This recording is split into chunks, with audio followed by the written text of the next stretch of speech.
That's not. What's really funny is the fucking bank job away in Sea Caucus. I'm in the middle of the fucking weeds, laying down. In 1990, Goodfellas crashed onto the silver screen like a bullet through glass. Martin Scorsese's mob epic wasn't just another crime film. It was a revolution in storytelling, cinematography, and performance. It took us deep into the underworld, where loyalty and betrayal danced in blood-stained suits, and the American dream came laced with cocaine and gunpowder. But what made Goodfellas unforgettable wasn't just its direction or razor-sharp script, it was the cast. That cast lit up the screen with a fire that still burns decades later. Yet behind the glitz of its acclaim and the timeless brilliance of its rewatchability lies a quieter, more somber truth. Several of the key actors who brought Goodfellas to life have passed away. They were more than performers. They were storytellers, icons, legends in their own right. Their voices now echo only through the roles they left behind. Ray Liotta's piercing blue eyes and electric narration made Henry Hill the anti-hero we couldn't help but follow.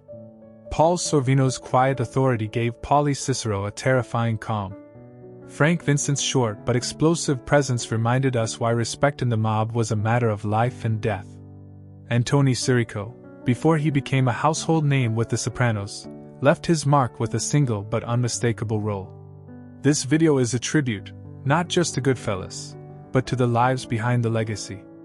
As we revisit each of these actors, we'll uncover not only their roles in the film, but their stories outside of it, the triumphs, the struggles, the silence after the spotlight fades. Because even in death, they continue to speak, through their art, and through our memory. Let's take a moment to remember the Goodfellas who are no longer with us. Ray Liotta, the man who made Henry Hill immortal. When Goodfellas begins, the very first voice we hear is his. As far back as I can remember, I always wanted to be a gangster. That line, delivered with a quiet thrill and a touch of danger, is the moment Ray Liotta became cinematic legend. As Henry Hill, Liotta was the eyes, ears, and pulse of Goodfellas, a man both drawn to the mob and undone by it. His performance was a masterclass in subtlety and volatility, capturing the intoxication of power and the terror of its collapse. But Ray Liotta was much more than one role. Born in 1954 and adopted at 6 months old, he grew up in New Jersey, never imagining he'd one day define one of the greatest films of all time. With piercing blue eyes and a magnetic intensity, Liotta built a career that balanced Hollywood edge with heartfelt humanity. From Field of Dreams to Narc, from Cop Land to his later turns in Marriage Story and The Many Saints of Newark, he remained unpredictable and unforgettable. Off-screen, Liotta was private but earnest. He weathered personal struggles, including battles with typecasting and the ebbs of a career that never quite matched the promise of Goodfellas. And yet, he never stopped working. He never stopped believing. In May 2022, while filming in the Dominican Republic, Ray Liotta died in his sleep at the age of 67. The news sent shockwaves through the film world. The man who once narrated the rise and fall of a gangster empire had left the stage quietly, almost poetically. But Henry Hill lives on. And so does Ray Liotta. Every time we hear that line, every time we rewatch Goodfellas and feel that irresistible pull into a world only he could guide us through. Paul Sorvino, the quiet Don with a poet's soul. In a film filled with fast-talking wise guys and explosive violence, Paul Sorvino's Paul Cicero stood still. He didn't have to shout. He didn't need to wave a gun. One look, one measured word, and the entire room fell silent. Sorvino brought a dignified menace to Goodfellas, turning Paulie into the mob boss who led not with fury, but with weight, real, invisible, immovable weight. Yet behind that intimidating calm was a man of extraordinary depth and sensitivity. Born in Brooklyn in 1939, Paul Sorvino didn't set out to be a mobster on screen. He was a classically trained opera singer, a sculptor, a painter, and a passionate defender of the arts. His path to Hollywood was as winding as it was rich. Early roles in Reds and the Panic in Needle Park showed his dramatic chops, but it was Goodfellas that etched him into cinematic history. Sorvino famously struggled with the role at first. He once said he didn't think he could play someone so cold and dangerous. But one glance in the mirror, practicing the look of dead-eyed command, and he found it. What he gave us was unforgettable. Outside of film, Sorvino was fiercely loyal to his family, especially his daughter, Academy Award-winning actress Mira Sorvino. His pride in her career was deep and vocal. And he wasn't afraid to use his booming voice to defend those he loved, once publicly confronting Harvey Weinstein for blacklisting her. Paul Sorvino passed away in July 2022 at the age of 83. The world lost not just a formidable actor, but a true Renaissance man, a figure of quiet strength, creative fire, and unshakable integrity. He didn't need to say much. He just had to be there. And now that he's gone, the silence he leaves behind speaks volumes. Frank Vincent, always the made man, never forgotten. Go home and get your F*** in shine box. With that single line, Frank Vincent etched himself into mob movie immortality. As Billy Bats in Goodfellas, he was on screen for less than 10 minutes, but his presence was seismic. Smooth, smug, and deadly, Vincent's performance sparked one of the film's most brutal and memorable scenes. He wasn't just playing a gangster, he was the gangster you didn't dare disrespect. Frank Vincent was born in Massachusetts in 1937 and raised in New Jersey. Before acting, he was a talented jazz drummer, performing with future stars like Joe Pesci, ironically, the very actor who would beat his character to death on screen. The two even formed a comedy duo in the 1970s. But it was in crime dramas where Vincent found his true calling.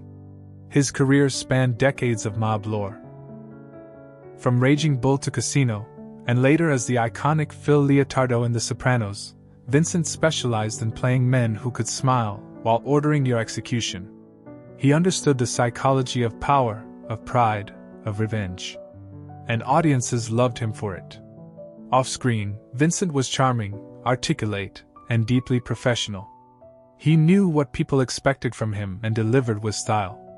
But he also took pride in his heritage, his family, and his craft. In interviews, he often reflected on the irony of being typecast, and the gratitude he felt for having carved out a unique and lasting legacy in Hollywood.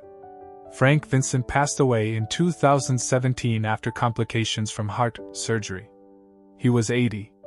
His death felt like the closing of a chapter, not just in cinema, but in a particular brand of mob storytelling that he helped define. Some actors play roles. Frank Vincent embodied them, with class, menace, and that unforgettable grin. Tony Sirico, the real-life tough guy with a loyal heart.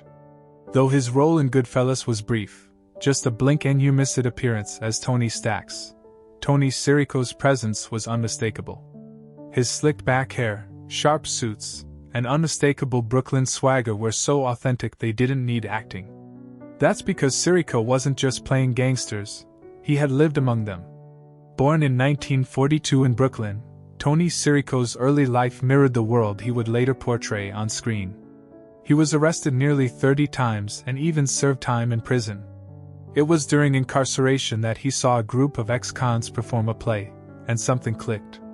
He decided, right then, to pursue acting. Sirico found his footing in mob films throughout the 80s and 90s, but it was The Sopranos that made him a cultural icon. As Paulie, Walnuts, Gualtieri, he blended menace and humor into something unforgettable. His one-liners, neurotic quirks, and unshakable loyalty turned Paulie into one of the show's most beloved, and unpredictable, characters. But beneath the tough exterior, Sirico was known to be deeply loyal, especially to his family and fans.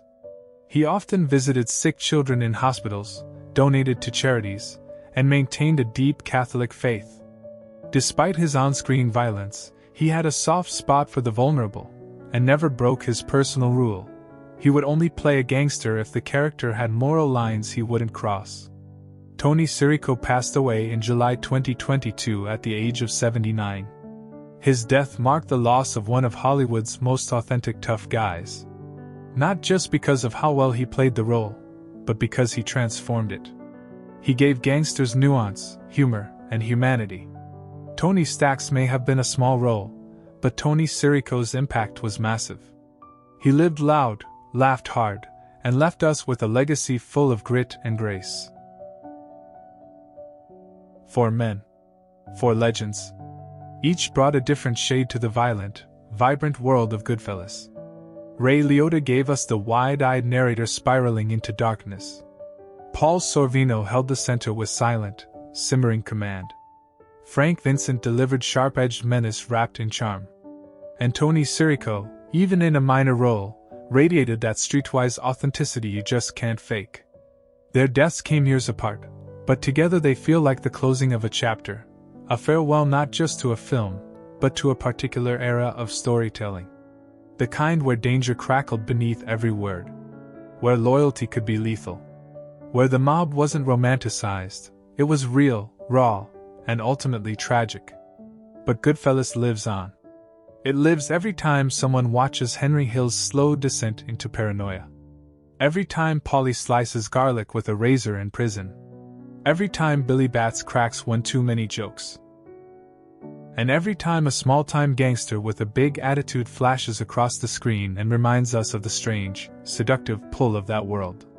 This film wasn't just a story. It was a legacy.